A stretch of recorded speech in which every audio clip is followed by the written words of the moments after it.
Even the country's oldest Latino civil rights group came out against it, yet AOC keeps defending it, saying gender is fluid, language is fluid.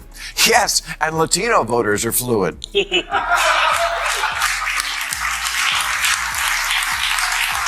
Redress the past, or reach out to the gettable white voter who says, you know what, I'd like a shot at getting in the pot business.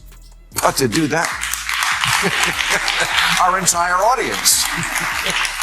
Have you ever noticed how the Democrats consistently come up with inventive ways to hurt themselves? They are specialists at alienating their own voters, like Olympic level. And on his show, Bill Maher, who, let's face it, has built a living being a smug liberal, just ripped into them. To be honest, he's not incorrect. Now, let's discuss the entire Latinx catastrophe. Do you recall when the woke crowd attempted to change the name of all Latino Americans to Latinx? They pushed it into classrooms, speeches, campaigns, and pretty much anything else. And the real Latino community rolled its eyes in unison. According to poll after poll, most people didn't want it, didn't utilize it, and disliked it. Even the oldest Latino civil rights organization in the nation publicly stated, nope, not for us. Despite this, AOC and her woke team continue to defend it as if it were their last stand. The worst part is still to come. The excuse from AOC. Gender is not fixed.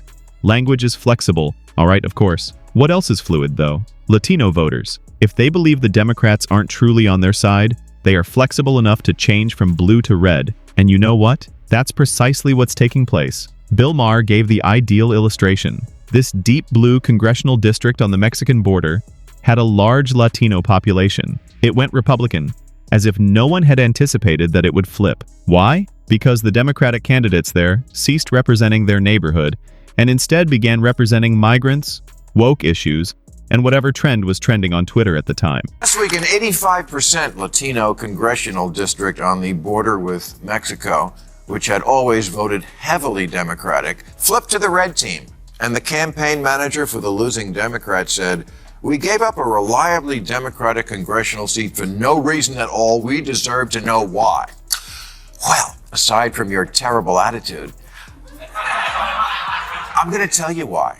Because these voters stopped seeing your candidate as their lawyer. That's what Maher did perfectly. Politicians who are also their attorneys are preferred by voters. A legislator who is distracted by hashtags is not what they want. They don't want someone who is more focused on improving schools or maintaining community safety than they are on correcting people's pronouns. And the Democrats are simply unable to comprehend that. How out of touch must you be, really, to continue promoting a term like Latinx when it's widely rejected by the same group it's meant to support? It would be as if I went around saying, "Hey, we're not going to call it pizza anymore. Flatbread circular gluten units is the term we're using." I then retort, "Well, language is fluid," when everyone jeers at me. That isn't being inclusive. That is conceit masquerading as advancement. Voters also see right through it. Their message to you was, I'm an American now. I'm here. Be my lawyer, not the lawyer for the migrants showing up in my backyard. Every month I see a new poll reporting how much Latinos despise the woke term Latinx. It's about as popular with them as a reboot of Speedy Gonzales.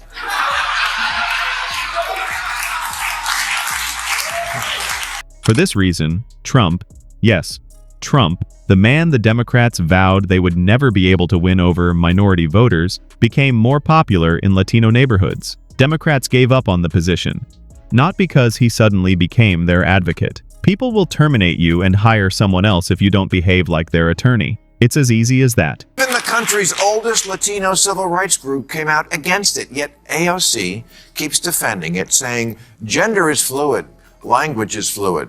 Yes, and Latino voters are fluid.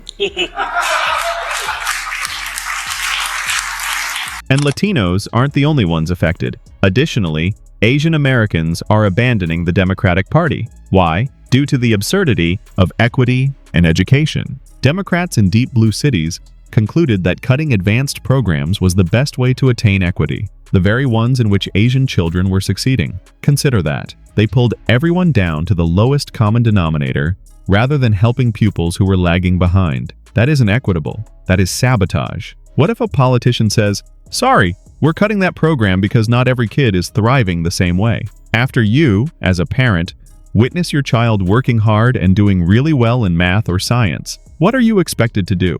You're going to search for someone who acts as your lawyer and defends your child. And more of them now than ever are identifying as Republican. So are Asian Americans, whose support for Democrats is down 16 points since the last election. A lot of that is because, in the name of achieving equity in schools, Democrats in deep blue cities have made it a mission to eliminate the advanced programs at which Asian kids excel. Asian parents said, okay, I wish all kids well, not a racist, but I need someone who acts like my lawyer. By the way, this harms all children, not just Asian children. Greatness motivates greatness. Eliminating the top performers destroys motivation in general. If there is no benchmark to meet, why should the typical child put in more effort in their studies? If the system of rewards has been smoothed out in the name of equity, why should they push themselves? The race to the bottom is on.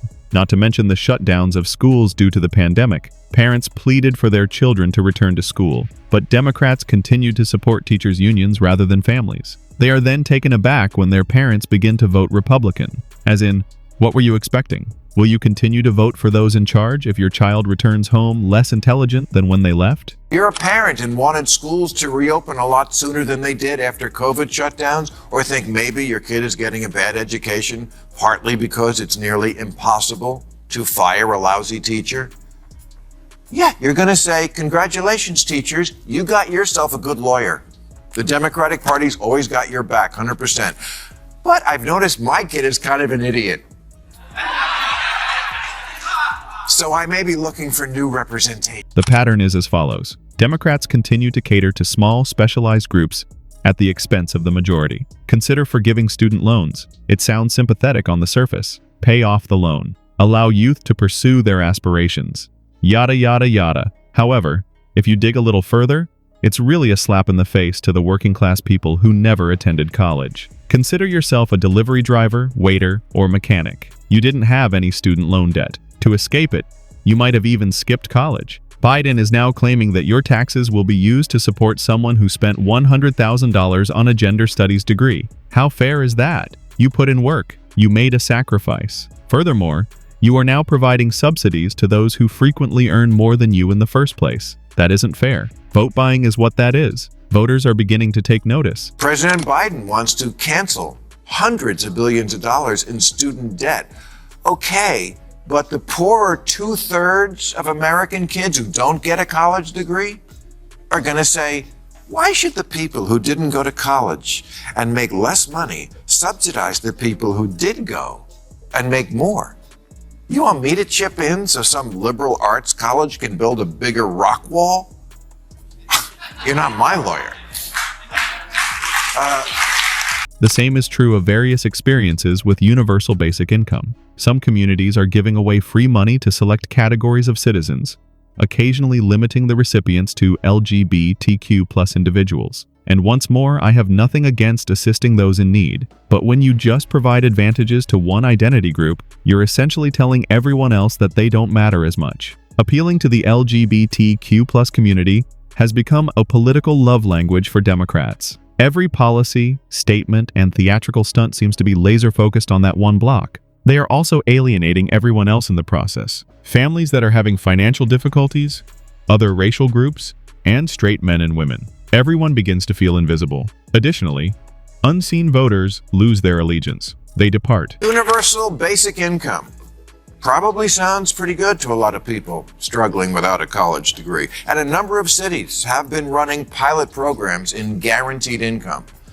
But the West Hollywood program had to be suspended because it was unconstitutional. They set up a program where 25 residents were to get $1,000 for 18 months, but only a few identified as LGBT, the rest of that. Why?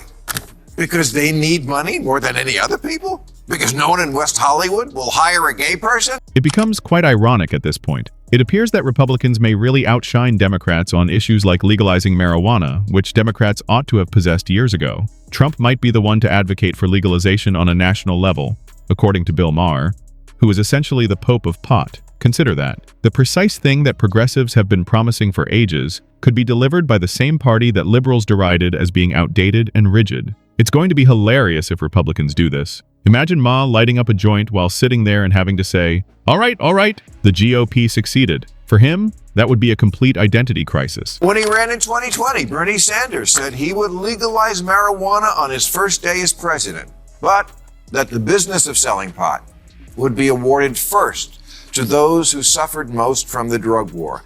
And you know what? I can't argue with that instinct. The drug war has been a horrendous instrument of prejudice and punishment for racial minorities, so it seems fair that they jump the line for weed franchises the way Indians did for casinos. But it's also what's holding up Republican support for legalizing weed nationally, which would be good for everybody.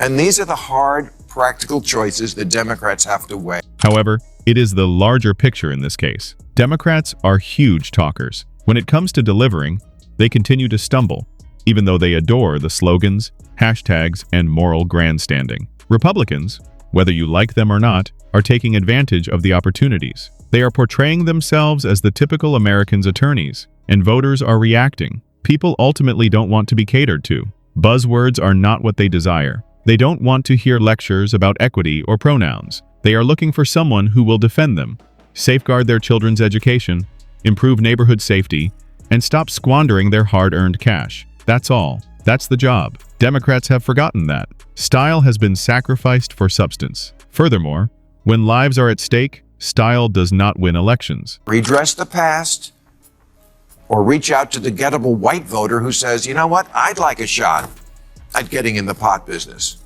But to do that, our entire audience. Therefore, while Bill Maher isn't exactly a conservative hero, he is speaking truth to power. With these progressive measures, the Democrats are causing themselves more problems. They are clearly demonstrating to voters their priorities, which include Latinx issues, education, debt relief, and identity pandering. And it has nothing to do with the individuals that control this nation. And they will continue to lose if they don't make a course correction quickly. Working-class voters, Asian voters, and Latino voters are all vanishing. And slogans won't help them on election day. There will be action, and Republicans are taking it at the moment. So allow me to return this to you. Are Democrats too far down the woke swamp to pull themselves out? Or do you think they can turn things around? Leave a comment below with your opinions. If you're sick of being catered to, hit the like button. We've barely touched the surface, so please remember to subscribe for more videos like this one.